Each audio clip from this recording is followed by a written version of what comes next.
So today I want to present some observations about Lanzarote. I know this is difficult because all of you have been working for 50 years to make Lanzarote better. I know very little about Lanzarote compared to you. And I am a Geary, of course, right? I'm not from here. So please take it with a humble suggestion, what I'm saying. I don't have an answer for everything. I just try to kind of understand where things are going and what could be next. I will start with the 4 revolutions. And this is going on all at the same time right now. So we're living in a time 25 that is a kind of like 1968, where the whole world is changing. It's a big time of change that will result in fundamental changes to everything. The global world order, peace, Europe, the environment, thinking machines. It's never really been like this. It's always been a little more like gradual. Now the future is coming like this. Yeah? I always say, really, I speak about now because the future is here. Right? The future has arrived. And I'll start with this. So the 4 revolutions, basically the very first one, of course, you know, is a geopolitical revolution. America used to be the most dominant country in the world, was a Pax Americana, you know, the peace of Americans. That's over. So all of a sudden, Europe has to go together. Right? We're becoming the United States of Europe. Now, this is a very difficult discussion, right? Because obviously we have our different cultures, our languages, and you know we have different ideas. But one thing about Europe is really important. We are all humanists. Right? We want to be human. You could say about America sometimes Americans don't want to be human, they want to be superhuman. Right? And I lived in America 20 years. So I have a love for America as well. The second revolution is the sustainability, the digital revolution. Everything that can be digital will be. Everything that can be automated will be. And technology is allowing us to generate miracles. We can solve cancer. This is the discussion. 10 years from now. Nuclear fusion, 15 years. That means unlimited energy around the world in 15 years.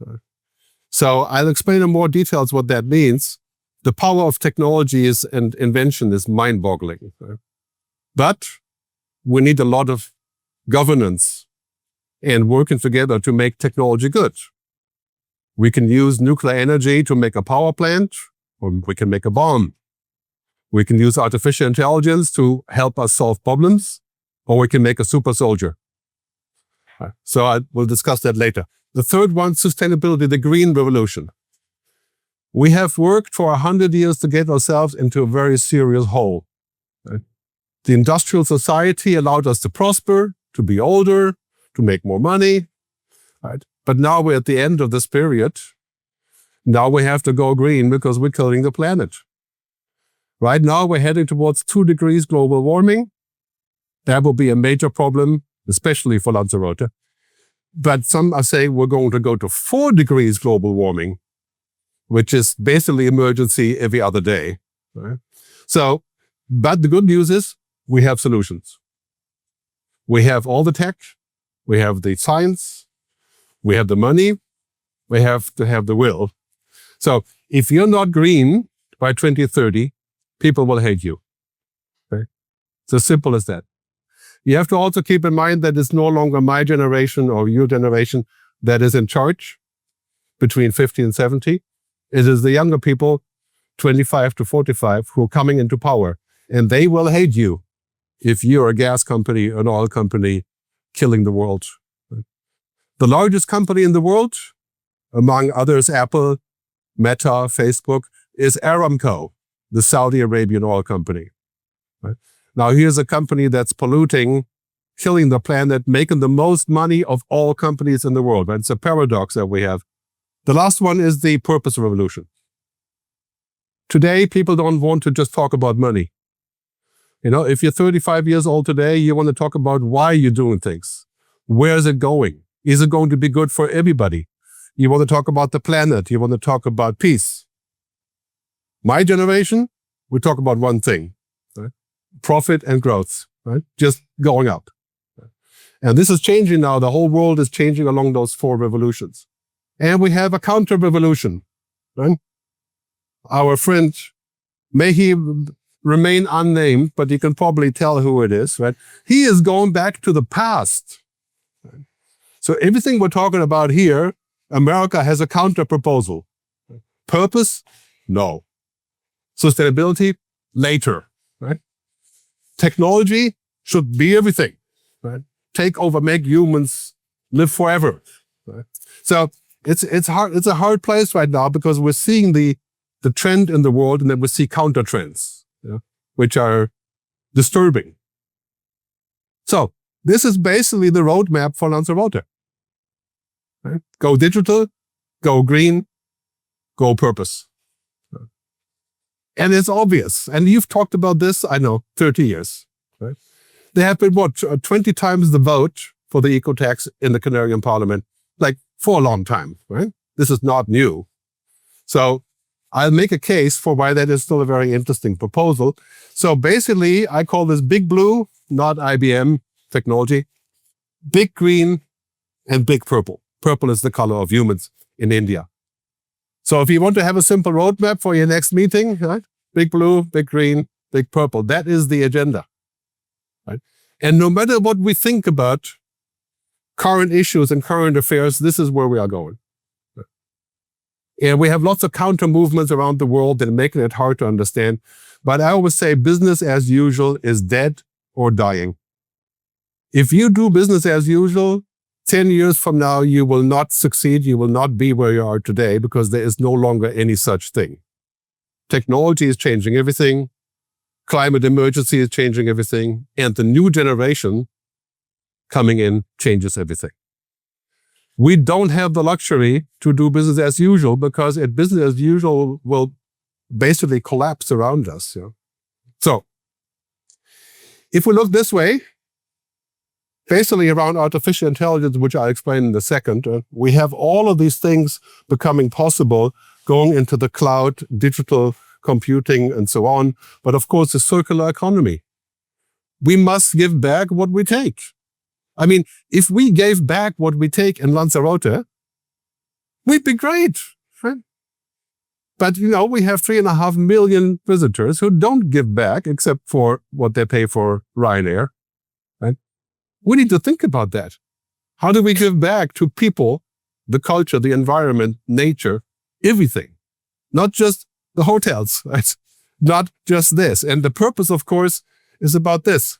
Here's the people at 2030, more women, more younger people in parliament and politics.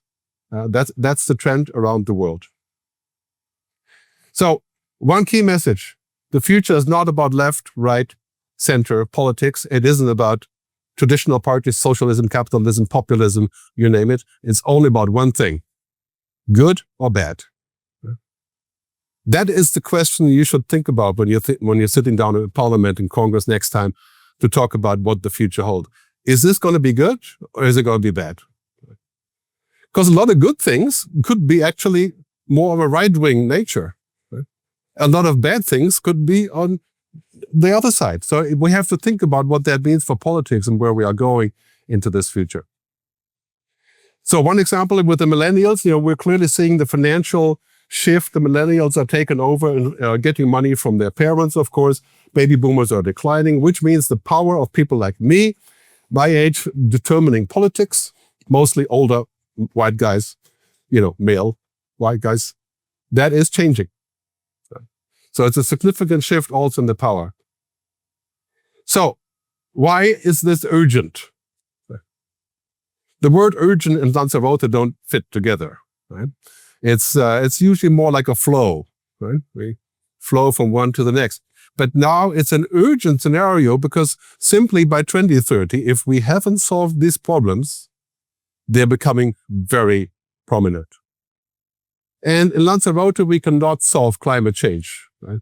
Climate change is a global problem. But we can prepare. We can take measures to mitigate, to adapt. We can talk to the African nations about what's happening there. We can contribute to the efforts, but we cannot change the global climate change scenario. Right?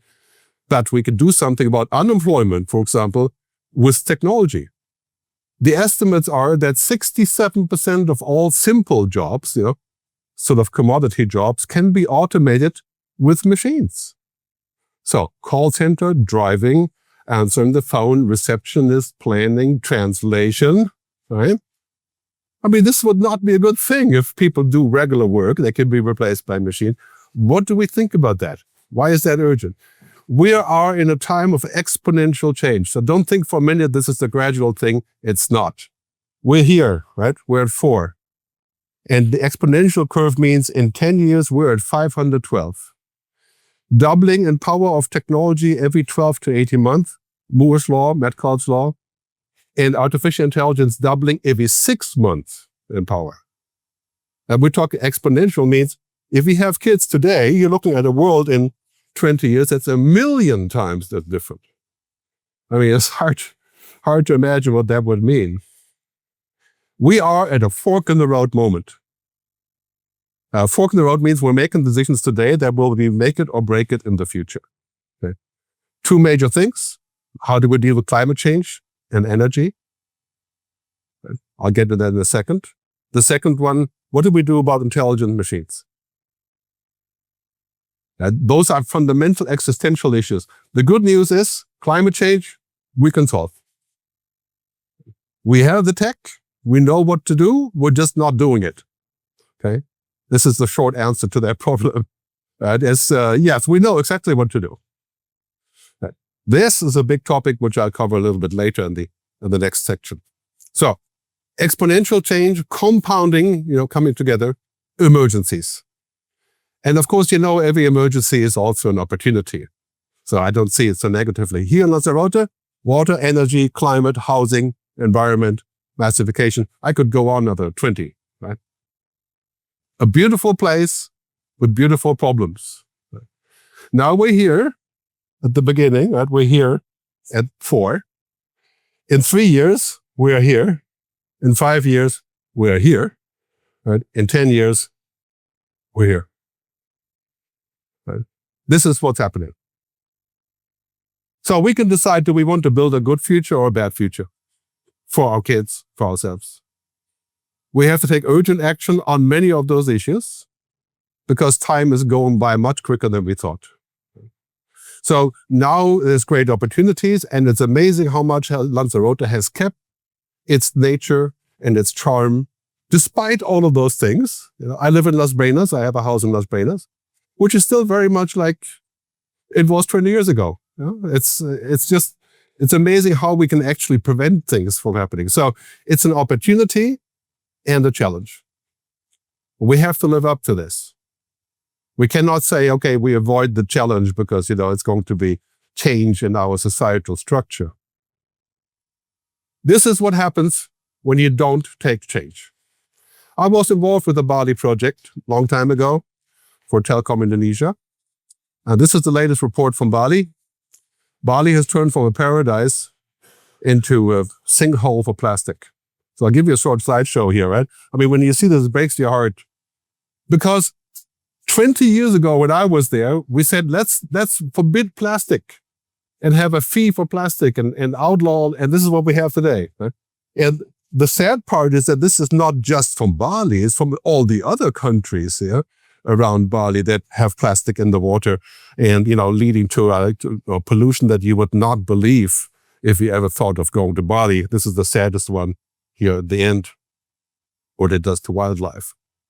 If we don't act to bring the good future Lanzarote, it may not look like this because we don't have a plastic problem, but we're going to have similar problems all over the landscape. From immigration to the nature of work, to over-tourism, and so on. So, the key economic term is here, show me the incentive, I show you the result. Okay? Incentive, profit and growth. We know what the result is, right? Profit and growth for some of us. Right? And this is how it has always been. If this is the incentive, we're not going to solve this problem. Because there is no incentive if you have the profit and growth. Right? This is basically the problem today, is that we have too much of this and not enough of the other thing that we need to look at. Right? To define tomorrow in terms of what we did or knew yesterday is very human. We keep repeating, but it will not serve us. It's very human to say, I have a great business. I don't want it to change. I'm not going to support this, or I'm just going to say yes, but do nothing. It's very human. We're naturally inclined to do that. We need to move to a new paradigm. People, planet, purpose, prosperity, which is the paradigm of the good future that I talk about. So if you're the CEO of a company, you have to tick 4 boxes before you pay a dividend. What have you done for people? What have you done for the planet? What have you done for purpose, for the sense? And have you been good at making money? Not just the last one. So a very big paradigm shift that we're going to see here. And again, like I said, left, right, center politics will not matter. Because, if the future is bad, it's bad for everybody. So, right now we're facing a situation where by 2040, it could be seriously hot, 4 degrees warming, and the AI could do 80% of our work. So that is a fantastic future scenario. That's why a lot of people don't have kids. 72% of European younger people around 25, 30 say they will not have children because the future is bad. That's not true for Lanzarote, I think, but generally it is. People having more children here, which is there are other reasons for that. So as we go here, peak climate emergency. Look at all the discussions we had about climate. Do you see a single dent in this except for COVID? Right? We keep talking, we keep making agreements, but we keep going up with the pollution. This is the worst chart, right? This is the climate over the last 100 years or so. At the very end, we're just going, boom, just peaking. Right? Kalima. Nobody wants to talk about Kalima. Bad topic. Right? But here's the fact on Kalima, okay? Here's the map. Kalimas are more frequent, not a lot more, just a little more. But the intensity has gone up 5x. This is a serious problem for people who have any problem with breathing, man. This is a bad development for Lanzarote. In fact, I think the number one issue. But of course, we cannot change what people do in Africa with the sand. We cannot tell them what, to keep the sand and not blow it over here, right? But we can mitigate, we can adapt. We can build things, right? And this is what we have to do. Instead of saying Kalima doesn't exist or is not any worse than it was before. It will get much worse than this graph. Because that's what it always does with climate. We have this curve now, and next time we talk, the curve goes like this. Usually that's a big challenge. But thankfully, we have solutions. Climate technology is the biggest place of investment in the world today. Battery technology, agriculture software, precision, battery storage, fuel cells, electric vehicles, clean building. We have everything. Right? Why do we not have solar plantations in every town in Lanzarote? Well, we don't like what it looks like. Right? But do you like the power plant and the gas it puts out? This is not about the optimal choice, it's about the best choice, the least bad choice, right? And that's what it comes down. We could solve all of that here. We could build Lanzarote into a test case for climate technology, for everything. And there would be many companies around the world who would come to Lanzarote to show how they can solve problems, right? How they can help us to figure this out. So if we go forward from this is our mega challenge. Right? We're shifting from the number one emphasis on economy to climate. That doesn't mean we're going to shift away from economy, right? We always have that there. But really what we would like to do is we would like to see the growth, more GDP. Lanzarote has grown very nicely, 8% or so. El Hierro is only 2%. So we're doing good, going up here. But we have to bring down emissions. So the key is keep the growth to some degree. We don't need more growth in cruise ships. That's a certainty. Okay. But we do need more growth in general. We have to bring down emissions while we keep the growth. And it's possible. We make the right decisions. Some growth, we stop. that we don't absolutely need. Yeah. But generally speaking, it's not about degrowth. Yeah. It's decoupling growth from emissions. That's the key. And of course, we have the tech. We choose not to use it. We subsidize people getting gas at the gas station. Right? In the COVID crisis, I got money back from the gas station to get gas. I mean, what kind of idea is that? It helps the people that are poor, yes. But generally speaking, let's put the money towards a new kind of growth. Right? Let's think about giving back when we take. Let's think about a balance between those things. So what is the good future of Lanzarote? Simple question. A political transformation, a policy transformation that goes from one emphasis here to a wider emphasis. And if you're speaking to people, apart from, say, politics or business, privately, we all totally agree. Right? This is the agenda. It's not important to be more prosperous when there is no planet. Right? When we're killing each other, why do we have more money? It's like, it makes absolutely zero sense. We're going from a world of the old power, growth, and jobs paradigm to a mix of all of those and environment, nature, and climate. We have to put our money there.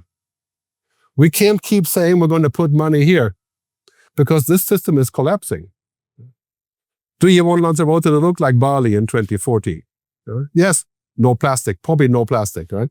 But the entire ocean structure changing, everything changing that we like what it's like here. So this is the program for Lanzarote, in my view, based on the 3 revolutions: Personas, Planeta, Propósito, Prosperidad, Verdad. Right? This is the agenda. And I think this agenda includes what I have come to call, the future tax. Okay? I'm saying future tax, not eco tax, because this is about more than eco. Right? It's also about people, housing, massification, education, new jobs, new training, new worldview. The future tax. We can raise 100 million a year with the future tax, and this been discussed many times, right? Via a whole array of different measures. Arrival taxes, tourist taxes, housing taxes for people like me who move here. Why do we just pay VAT? Let's pay a tax for being in Lanzarote. Right? If you buy a new house. It wouldn't be that much for people who already have a house for 500,000 euros. So they can afford to pay a small tax. Of course, the CEO of Ryanair wouldn't like this, but this is the reality that we have to deal with. But we can pay for the dramatic shift to renewable energy. Lanzarote should, in my view, declare climate emergency. I know it's been discussed before, but this is really an emergency. And we have been trying to fix this, but we haven't done enough. We need to shift to renewable energy, environmental protection. We need to put money into sustainable housing. We do all these things that have been on the agenda for a long time. Okay? But this is now the agenda that we need to enforce. So we could have a Lanzarote Future Lab right here in the charcoal. Right? We have this kind of thing here, right? It's like that here. And we have innovation labs, but we need to get people to come to Lanzarote to offer solutions. Why do digital nomads go to Madeira? Right? And I know that the nomads would have to live somewhere, so that is a problem here with the housing. Right? So maybe we could think about Punta Grande, what it would look like if it was sustainable. Or Las Penas with a solar farm. I understand nobody wants windmills or solar panels because they don't look good. Right? But in all reality, what are we going to do that works and looks good and is agreed upon by everybody? That's going to be a difficult proposition. We need to cut through this and say, okay, climate emergency means we're going to basically make the island carbon neutral in 5 to 10 years. It's totally possible. Right? It sounds like an illusion, but anyway, so a 50% carbon neutral by 2030. That would be a whole bunch of agendas like solar, wind, geothermal, maybe electric vehicles by default. All the car rental companies only renting electric cars when there's a network, of course. Dramatic reduction in waste. These ideas, again, they're not new. So I suggest that we should raise the money and do this. Look at these numbers. You probably noticed those from the Lanzarote report just a few months ago, right? 970 million, almost 1 billion euros made with accommodation, housing, and hotels, right? 1 billion, okay? What is the total budget of the Cabildo? 200 million? Something like that. Yeah. Yeah, but it's a lot more than that. Where is this money going? How can we put it to work? I mean, look at these numbers. Now the prices for property have exploded. And, it's mind-boggling. What if we actually use this money in a circular way? What if visitors actually pay what it costs? What if a percentage of all that money goes into making Lanzarote, maintaining Lanzarote? It does, in a way, it does that, of course, right? But we have to shift the priority. So, La Isla Diferente. I like that header, it's definitely a good thing. What is Lanzarote's good future? First, it would be great if people come to Lanzarote because it's different. And that is still true, right? But because it's Lanzarote, we want people to come, not because they get a cheap ticket on Ryanair. Right? We want them to come we want them to pay what it actually costs. Right? Actually means the people that need to live there, right? That need to live somewhere themselves. Right? All of those things need to be considered. Pay what it actually costs. We should start paying what it costs. I fly 200 times a year giving speeches. Right? I offset my carbon, but okay, what if everybody like me would voluntarily pay a carbon tax? We would have 20 billion euros to spend. Right? And people like me, we don't get hurt by paying a carbon tax. Right? 90% of all the CO2 from flying is 10% of the people with money, who cause 90% of the pollution. That's the reality. It's not the people who come to Lanzarote once a year. So we got to think about that. We have to take. When you take things, you have to put them back. Right? You have to replenish them. Not just take and go home and think of that. Right? And we want people to experience the island, not consume the island. This is what they're doing now. They're consuming the island. There are exceptions. And so we got to think about where this is going. So the greatest campaign of all times, Patagonia, advertising campaign. Patagonia makes jackets, right? Don't buy this jacket. One-page ad in the New York Times. What do they mean with that? You can make a new jacket from the old jacket. Right? And you can trade. Let's make a campaign that says, come and see the difference in Lanzarote. Why it's really different. Would people come more or less? Would there be results, positive results? What it will take in the future for us to be successful is collaboration. Across all parties, across all industries, across all the population, courage, right? Clarity and boldness. To say, okay, this is a problem, we're going to fix it. And I think this is what it will take for us to actually get to that point. So what do we do now? First, let's look at this and say, this is the paradigm, right? Big blue, big green, big purple.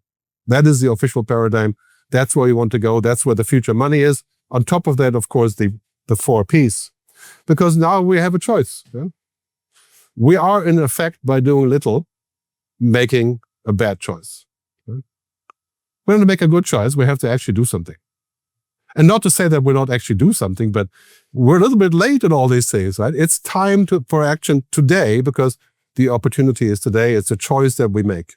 It's a choice about the good future, right? To be excited about the future. I always say the future is better than we think. We have all these problems, but we also have solutions. Right? We have solutions for almost all practical things. And we have to build a future mindset. This is the future mindset. Okay, that's paying attention. If I ask you today, what does your business look like in 5 years? Many people would say, it'll be good, just a little bit better and more efficient and make more money. Right? That is not enough. we need to pay attention to what's happening. Right? And our very basis of what we want to do is being eroded at this moment. Right? So we have to pay attention and develop the future mindset. So the future mindset, the opposite of the future mindset is this list, right? We're not in charge. We still have time. We can wait and see. We can't stop the tourism. It's a socialist idea. It's not in my interest. And the list goes on. Right? You've heard all this. Basically, yes, but, right? Pero, but. Right? We have arguments why we're not doing this. So I think we need to get around this and say, well, if we want to really shape the future, let's not go back to those excuses. I think we have a unique opportunity to actually do this. Right? We are here today, focusing on today, and then there's tomorrow. Right? This is why I started this group called Lanzarote Futuro. It's called LanzaroteFuturo.com. And I have support from some people in the audience for this, and we're discussing branching it out. So very, very important stuff. The future exists first in the imagination, which we're doing today, and then in will. Do we have the will? And then in reality. The future is not a reality first. It's an idea. But we have to have the will to put it in place. I leave you with a word from César Manrique, who says, he said about himself, he's a contemporary of the future. We must be contemporaries of the future. I think for a long time, we're kind of like saying, okay, it's really about today, right? We need to think about the future, the immediate future, because it's getting here not in 10 years, but in 2 years. And we need to actually get to the point where we can quickly do this. I'm contemplating starting a Good Future Summit here in Lanzarote, based on the 5 Ps. So if you're interested in collaborating to bring this here in May or June next year, the Good Future Summit, to discuss this further, I'd be happy to have some information and talk to you about this. Muchas gracias. You saw my book out there, if you got one. If you want to read the digital book, you just scan this code and get a free download in Spanish of this book, Technology vs. Humanity. Thank you very much for your time. Thank you.